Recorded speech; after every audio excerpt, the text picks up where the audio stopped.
What is going on, my peeps? Your boy Vrsatile is back after hours.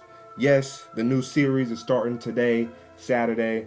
What I'm actually trying to do is record all this Friday night and then upload it Saturday. There's actually two ideas I got for this show. One of them is generated ideas by you guys in the comments and on Twitter.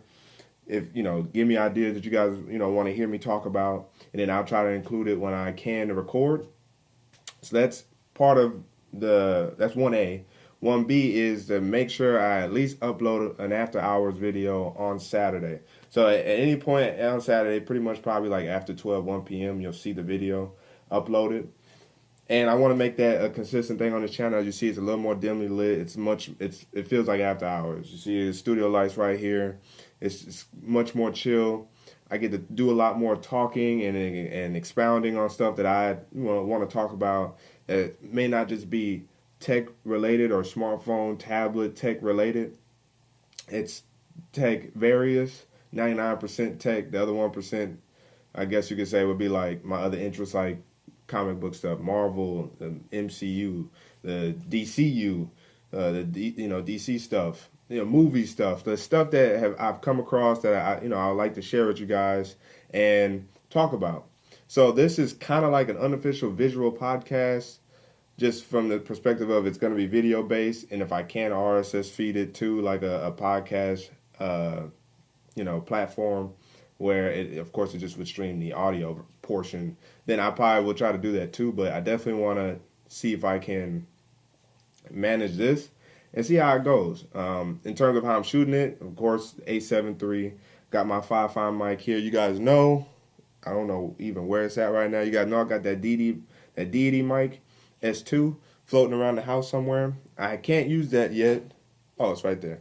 I can't use it yet because I have not gotten a preamp and I haven't got my boom arm that I'm going to set up right here.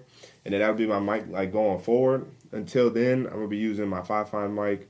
The reason why I'm not going to be able to get to that for a minute, unless in like a company or somebody wants to hook your boy up, is because my wife and I are on this mission in terms of like debt and saving up for our 5-year anniversary. We'll be married 5 years in April, so we're taking care of that first, and then I'm going to get back to really kind of adding things or, renovating the channel a little bit in terms of like the hardware I'm using and stuff. So you guys know I got that. It's not around.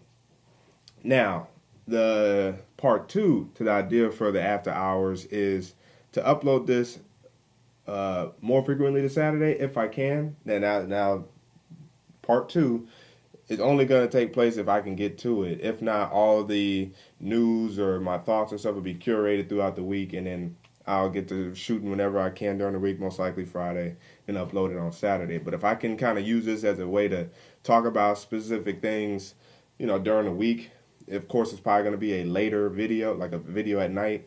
And of course, it'll stay on the channel, but I'm just saying, like, when you see this video uploaded, it's probably going to be at night, except for on Saturday. It could be at any point after 1 p.m. on Saturday. So that's the idea for the channel, or for this new series. And I guess it is going to be a series. So I'm going to try to keep it set up like this as best as I can. Of course, the lighting might vary just because I can't necessarily mark spots in this room. But this is what we're going to do. So hopefully you guys kick back and enjoy it. Starting next Saturday, I will try to put timestamps in the description box in terms of all the stuff that I talk about. So that way, if you guys don't want to listen to the whole thing, you guys can just pinpoint specific stuff I talk about and listen to it. For this one, it's just the flow of it. Let you guys get a feel of how it goes, how I talk, what I talk about, and see if you guys, hopefully you guys will enjoy that. So as you guys see, I got set up right now. Got my Tab S6 set up. I just dropped a video yesterday. Well, it would have been yesterday when this uploads, but today I uploaded the Samsung Daily Board because the first one I did wasn't that. I mean, it was cool. It was cool, but it wasn't as good. I listened to some of the feedback I got in the comment section about the video not being as useful.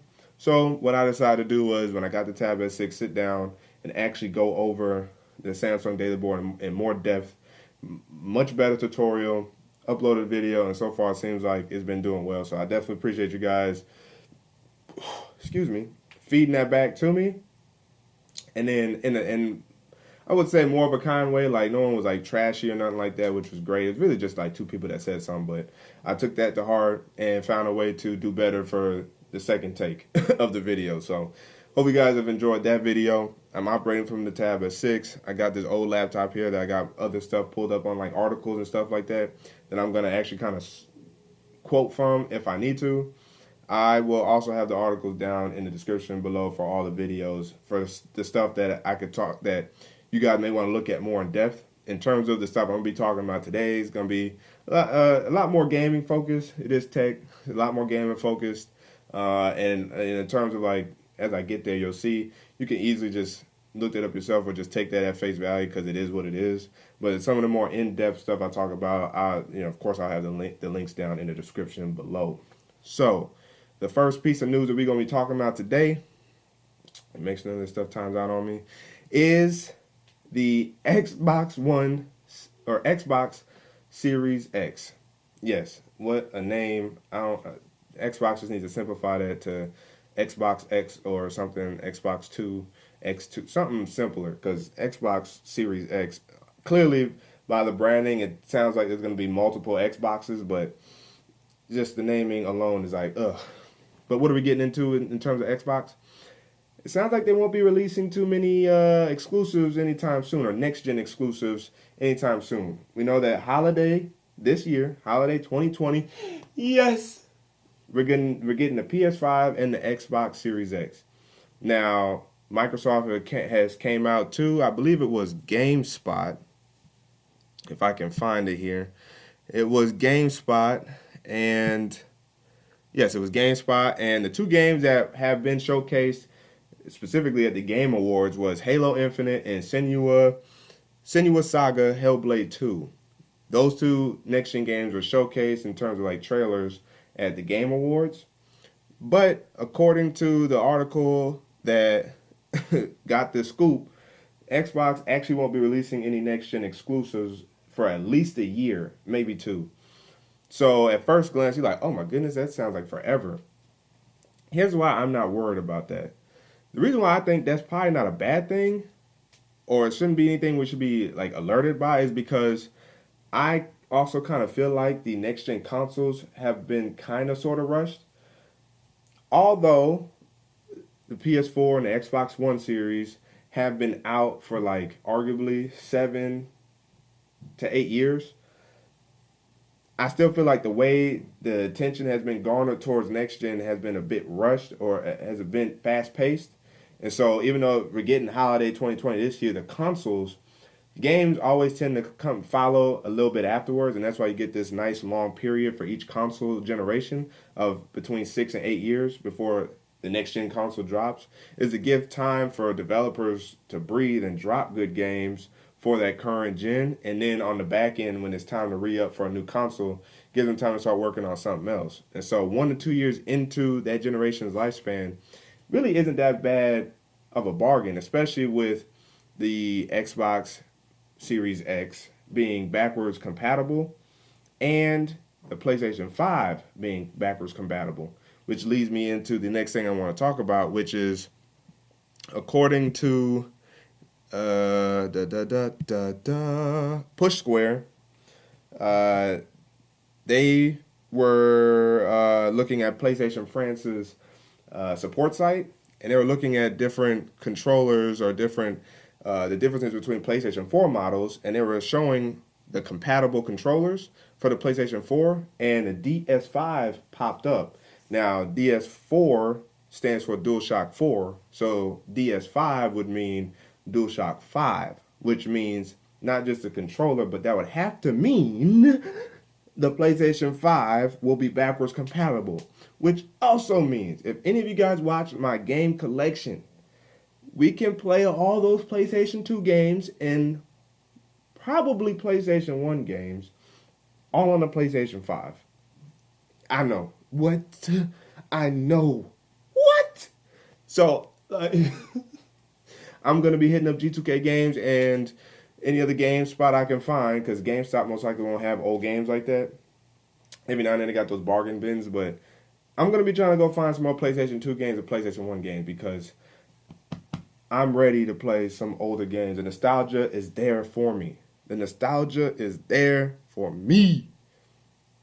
And that, I'm I'm just at a loss for words because I'm ready to play the PlayStation 5. I want to see what these next gen graphics look like. As you know, at CES, Jim Ryan, a new guy, popped up and displayed the PlayStation 5 logo, and also displayed another logo that talked about some of the newer features that are coming to the PlayStation 5.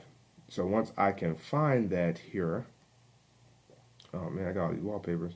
All right, so let's look at this one.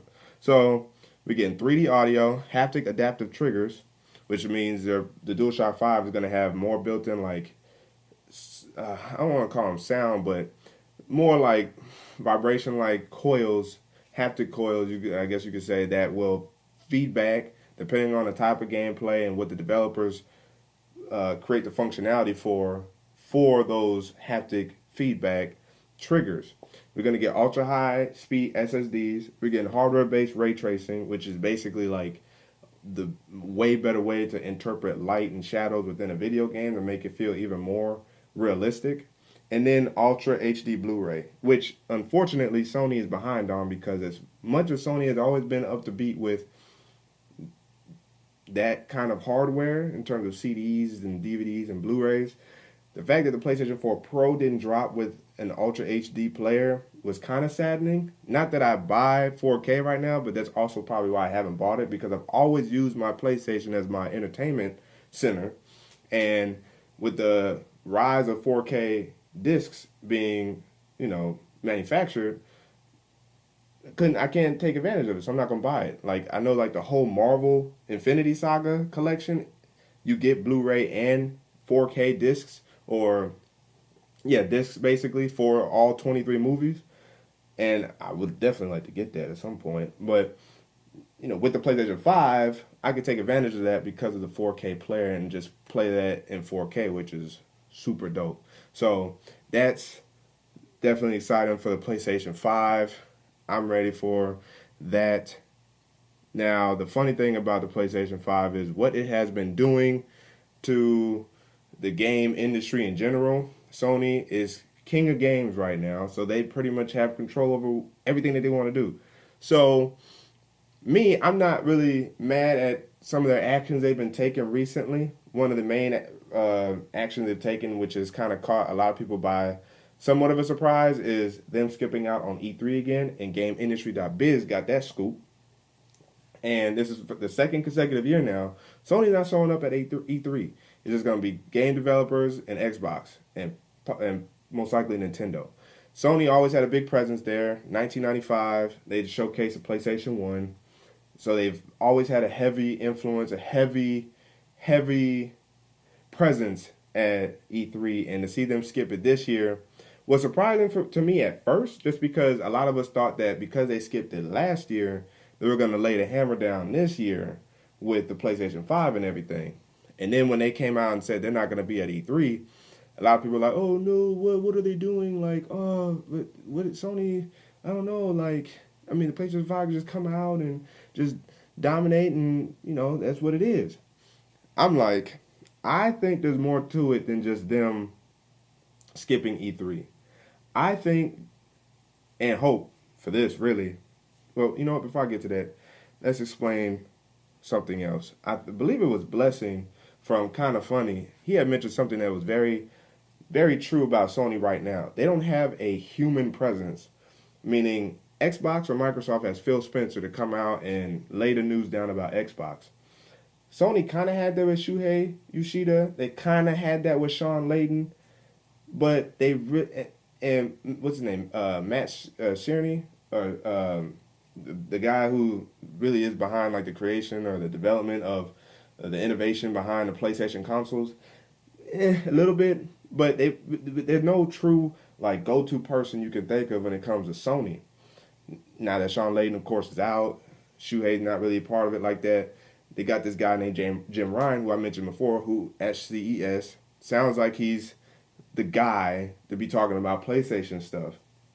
So I'm hoping that he can become, like, the human presence for Sony. But the thing I'm kind of saddened by overall is everybody's approach to, or the game industry's approach to, not having live events anymore, I always wanted to go to E3. I never got to go to E3. I would love to go to E3, but the ESA has gotten really expensive, which is basically the association or whatever behind E3. It's gotten expensive both for those who want to showcase their stuff, such as the companies, and it's gotten expensive for consumers. So, what is the true point in showing up to the E3 if you're also not really getting a lot? You're like spending all this money just to kind of see some things and then you out. So that's the tough part about that, and that's why for Sony financially it makes sense for them not to show up to E3. But for the fans, it's disappointing and it's sad because with gaming, the fandom behind gaming, that's why you get even more excited about games, is because you get to be there among all the people cheering and roaring. That roar that you hear in the crowds of people for games or for the consoles being dropped, you're like, you losing your mind too. You like, ah! You know what I'm saying? Like, you are going berserk because you are excited, just like all these other people who you might just be seeing through, a live stream. But now, Nintendo has the Nintendo Directs, which, of course, you lose that human interaction with other fellow humans outside of people typing and going crazy in the comments. But that doesn't feel the same as seeing people going berserk, like with live events. And so, Sony not having PSX last year, PlayStation Experience, to also just be straight all Sony stuff, it doesn't feel good to kind of see State of Play. Like, State of Play is cool. Like, I like State of Play. I'm not knocking State of Play, but you don't get that human part about it. You know what I'm saying? Like, whether it's from somebody speaking or fans. And so, like, the way I see Sony being able to conquer not just E3, but conquer gaming on that side of things in terms of fandom and just owning the moment, is revitalizing PSX this year, most likely or hopefully in February, but sometime before the PlayStation 5's official release and whatnot, is having that PlayStation X or the PSX event and own that moment. Have a live event and let us go crazy over gaming stuff. Like, that's what we need. So that's the one area I think Sony and PlayStation, for that matter, can definitely continue to reign atop. They're kind of in that cocky, arrogant spot right now, but nothing and nothing's really touched them. Like, the PlayStation 4 has completely dominated, destroyed the Xbox. PlayStation 3 had a rough start and kind of came back too, but the PlayStation 4 has been outright domination. So, of course, they're going to feel themselves a little bit and feel like they don't have to do a lot, but hopefully they don't forget the reason why we're into gaming in the first place, and that's fans, that's being together, enjoying the news being thrown at us. PlayStation 5. Bow! You know what I'm saying? So, I think if Sony has PSX, hopefully next month, that will be the case. Now, somebody let me find that article here. Somebody on the sun.co.uk had got a leaker who put up a picture of what the PlayStation 5 might look like. It's called a first look image. You guys see right here. And it's kind of interesting. It actually kind of looks like an X for a second, or a very subtle V, depending on the way you look at the front or the back. But they, are saying that is the PlayStation 5, what it looks like, and they're saying that PlayStation or Sony will host an event February 5th.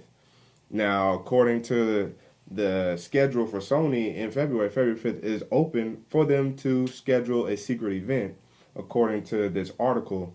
Do I think, and they're saying that's going to be $500, which makes sense. I mean, all this new tech, I can see the price going up a little bit. By about, what's that, $50 to $100 from when the PlayStation 4 releases original cost was. $500 is not bad for a gaming console, especially what we get.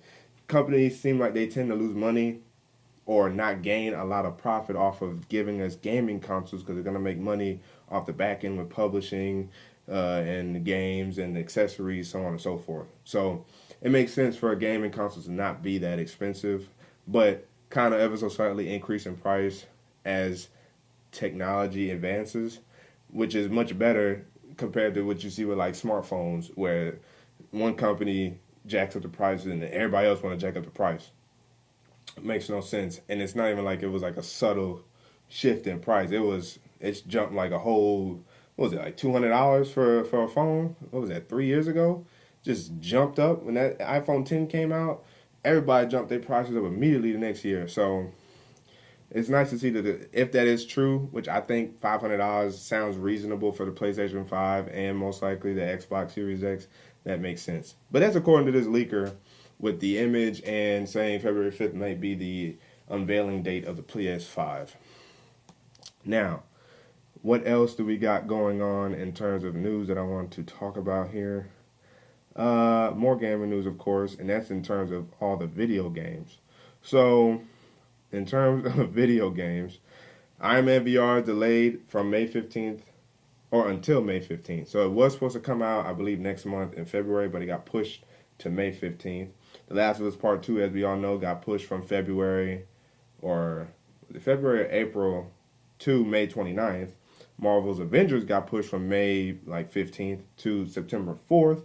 Cyberpunk got delayed from I think it was in the March-April timeframe, got delayed to September 17th, and the multiplayer mode for Cyberpunk is delayed until 2021, maybe even further than that.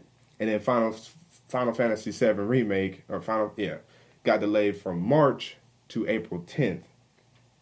Now, if you guys didn't catch the pattern here, all these games got pushed away from February. So all these main big games got pushed from February to April, May, or September. Now, at first, it was a good idea that it was the case at first, and now it's it's still the case. So initially, this is why I thought Marvel's Avengers got delayed until September 4th, is because The Last of Us Part 2 got pushed to May. And so that would have heavily distracted and outright destroyed Marvel Avengers' ability to, conquer any sales or gain a lot of eyes, because The Last of Us Part 2 is such a big deal. It's a AAA game. It's an exclusive. So Marvel's Avengers definitely would have got destroyed, at least on the PlayStation side. And then, what else?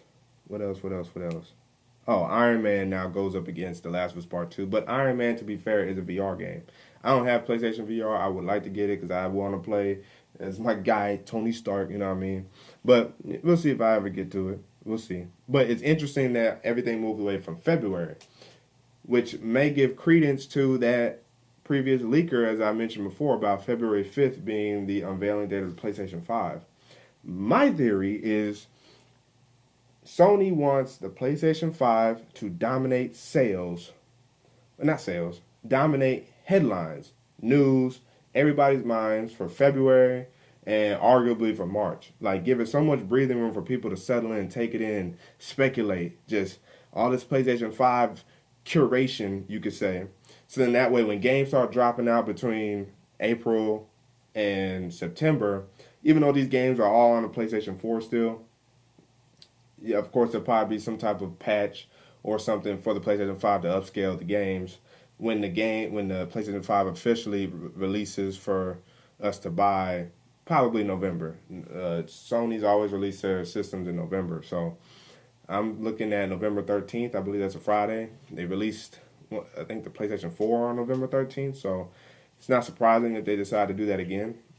So it is what it is.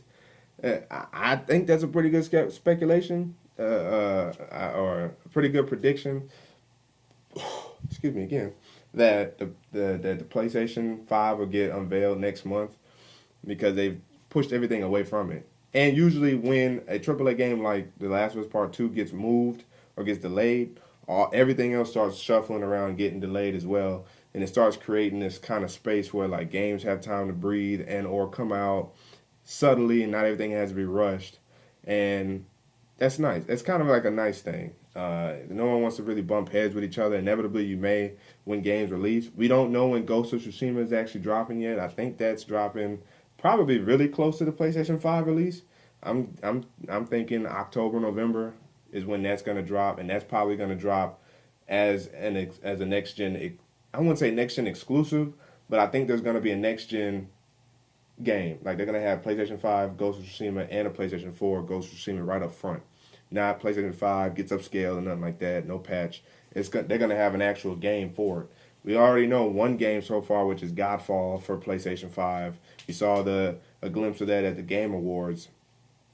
But in terms of games for the PlayStation 5, it's probably going to be the same thing. Another year or so before we get next-gen exclusives. And we're already thinking like Horizon 2, Spider-Man 2, just to name a couple hot fire ones.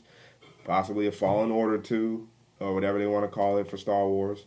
So it's going to be definitely interesting to see what the gaming stuff does, as time goes on this year, 2020, because this is going to be one big year for gaming. Speaking of gaming, what came out Friday, January the 17th? Dragon Ball Z Kakarot. Now, the reason why I'm hyped about this game is because we're going through the entire story of Dragon Ball Z. So we're going from very beginning, Raditz and all that fun stuff, through the Cell Saga, through the Buu Saga.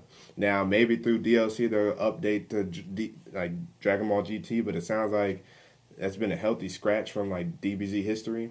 Maybe we'll get some Dragon Ball content just because it sounds like a lot of references to Dragon Ball is within Dragon Ball Z Kakarot, which is a bit confusing considering like this is the Dragon Ball Z game. I saw the first impressions video from Kind of Funny, watching Imran play, and it looks kind of fun in terms of the gameplay mechanics to fight in the game, but I heard flying around in the game is utterly pitiful. I heard that they could have did so much of a better job in terms of mapping the controls, and I heard that the subtitles are annoying. Now, I usually would imagine that you can turn subtitles off, but there are moments where like subtitles change, and then you have to press X to continue the dialogue. So if I ever do get my hands on Dragon Ball Z Kakarot, I'm definitely going to enjoy playing through Frieza, Cell, and Buu, primarily Buu, because I find the most epic scene in Dragon Ball Z history was not when Goku went Super Saiyan 1, it's when he went Super Saiyan 3. And he was flexing so hard on Buu. Buu was sitting there like, what?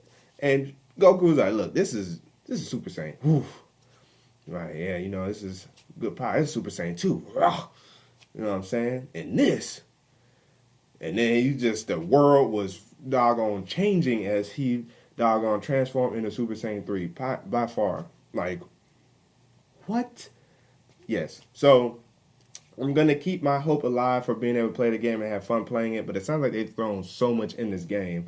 I heard it's like 40 hours or so just to beat like the regular story, and then like in total about 80 to 100 hours to actually complete the game, which is crazy amount of time to put into a Dragon Ball Z game.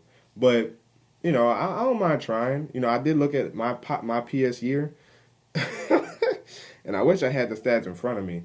I gamed over 1,020 hours on my PlayStation 4 last year, and upwards of 290 hours was put in Assassin's Creed Odyssey alone, followed by like 174 hours in NBA 2K19, and so far like 101 hours or something like that of 2K20.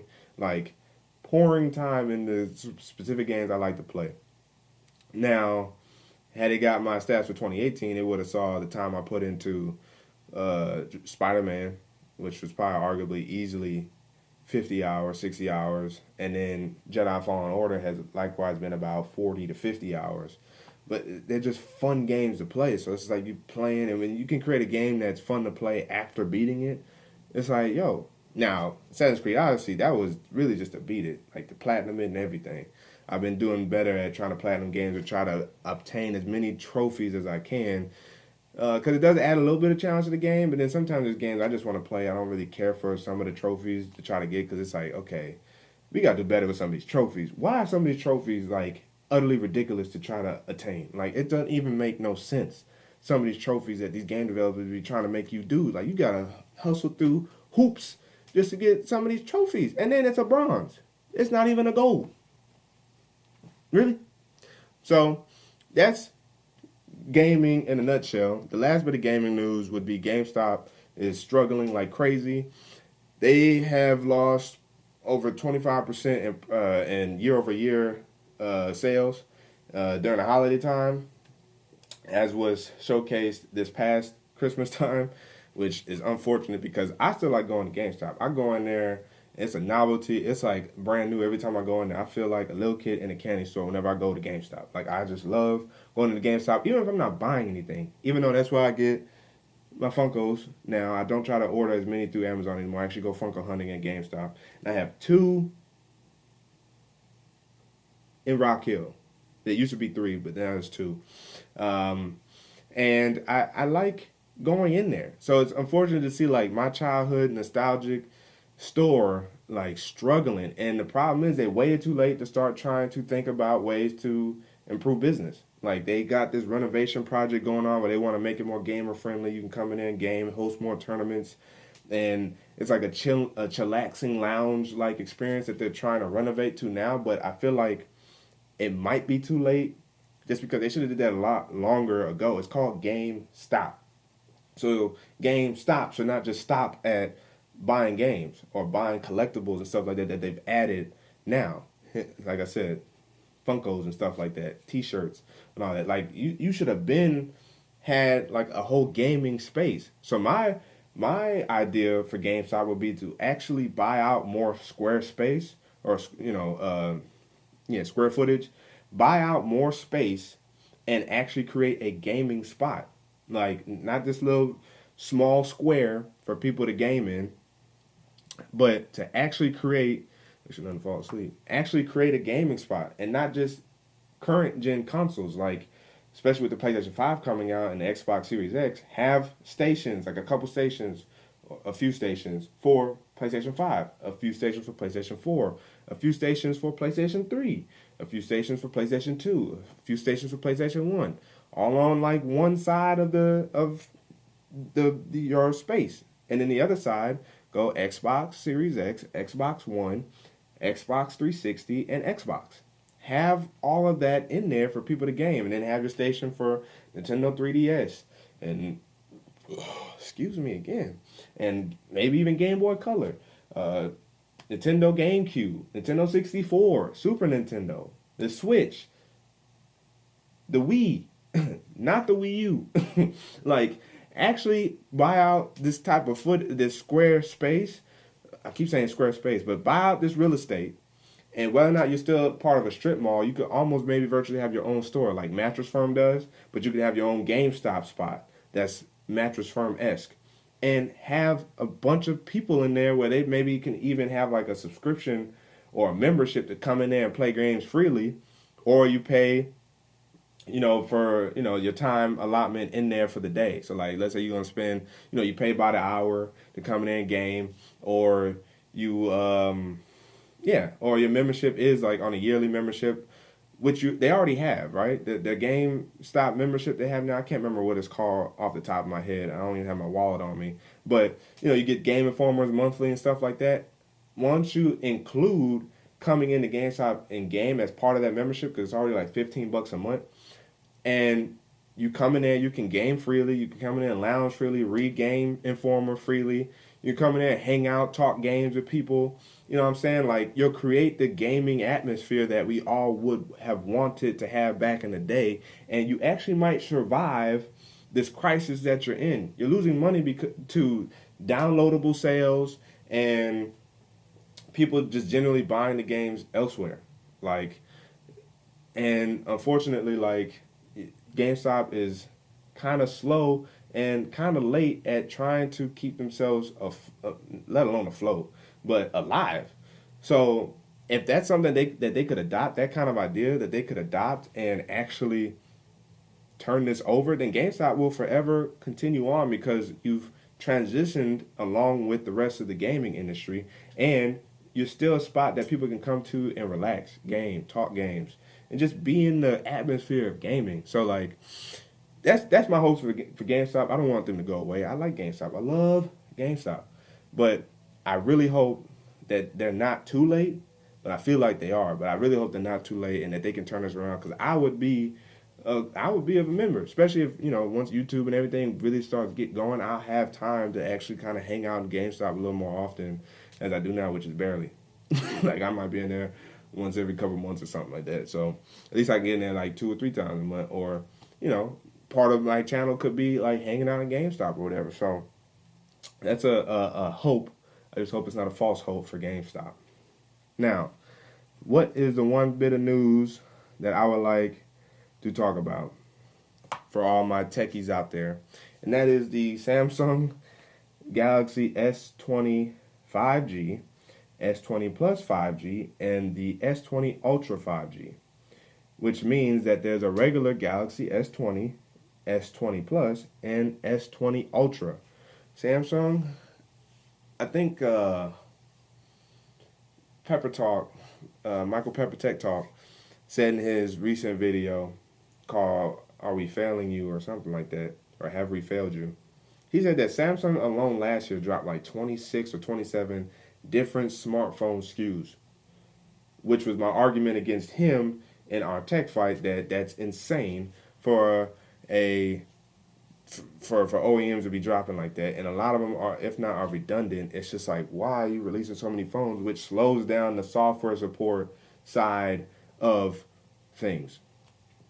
The news I wanted to share was, I guess some of the specs have been leaked, and this is from Android Authority, and I think I'm going to go to Android Authority for this.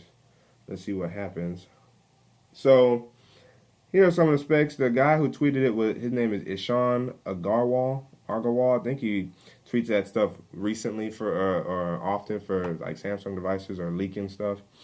So it looks like full specifications of the Samsung Galaxy S20 series are here. Some interesting details: Exynos 990 for all 3 phones in European and Asian markets. 40 megapixel front camera for S20 Ultra, which is also insane. That's the front-facing camera for selfies, 40 megapixels. Now, it does sound like they're putting in, 108 megapixels on the back for one of the 3 to 5 cameras that they're going to have, which is also insane. It looks like all the 5G models will have 120 hertz displays, Infinity O. Sizes for the S20 is 6.2, S20 Plus 6.7. Did I really? Okay. S20 is 6.2. S20 Plus is 6.7, and S20 Ultra is 6.9. Woo! Woo! And then the Exynos 990 chipsets for all those, all 7 nanometers.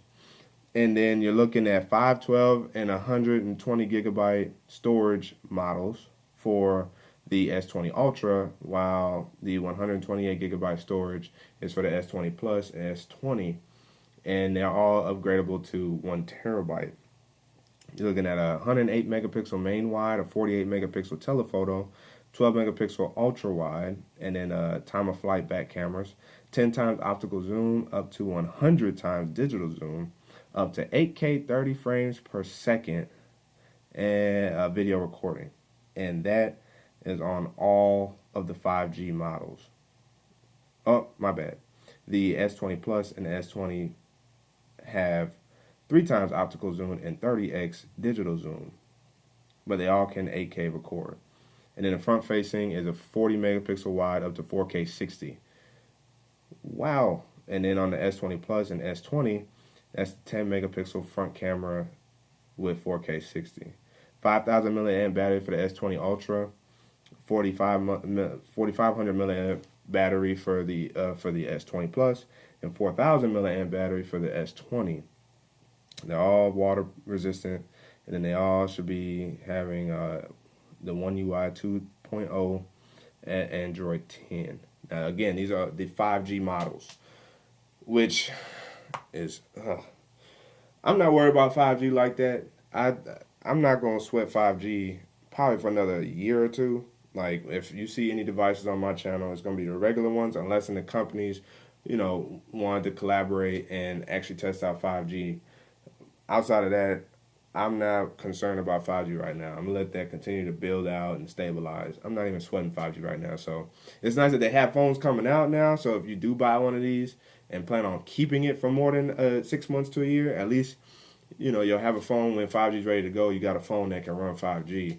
Now, will the equipment get better over time too? I would imagine so, which is why, like, even within phones, I would imagine the modems and stuff like that are better down the road. So I'm still not sweating 5G until 5G is actually out. That being said, reiterating, Samsung, you're dropping way too many doggone devices. I should be getting the S20 or S20 Plus this year. We'll see. One of the things I definitely want to try to do on the channel is kind of look at more mid-range based devices and more tablets. That's what I'm going to be trying to do on my channel. And as you guys know, I posted a picture of the Tac Force. I got a new knife, Meat Tigress, all blacked out. She's like double the size of Tiger Claw, but this is her. So this is the new unboxing knife. Thought I'll show you guys real quick. That's the end of the video, guys. It's the end of After Hours. After Hours is over. It's officially closed. If you guys like this video, again, show me some love by liking, sharing, commenting down below. Again, shoot me ideas about stuff you guys would like maybe for me to talk about and stuff like that. I talk so much about gaming in this one that I'll probably save like my Marvel interests and stuff like that for the next one if any other news pops up. But there's some stuff I want to talk about that happened. I think it happened this week as well, along with, was it last week? No, that was this week. So, other than that, your boy Vrsatile is officially signing out. And until the next video, wait, boy.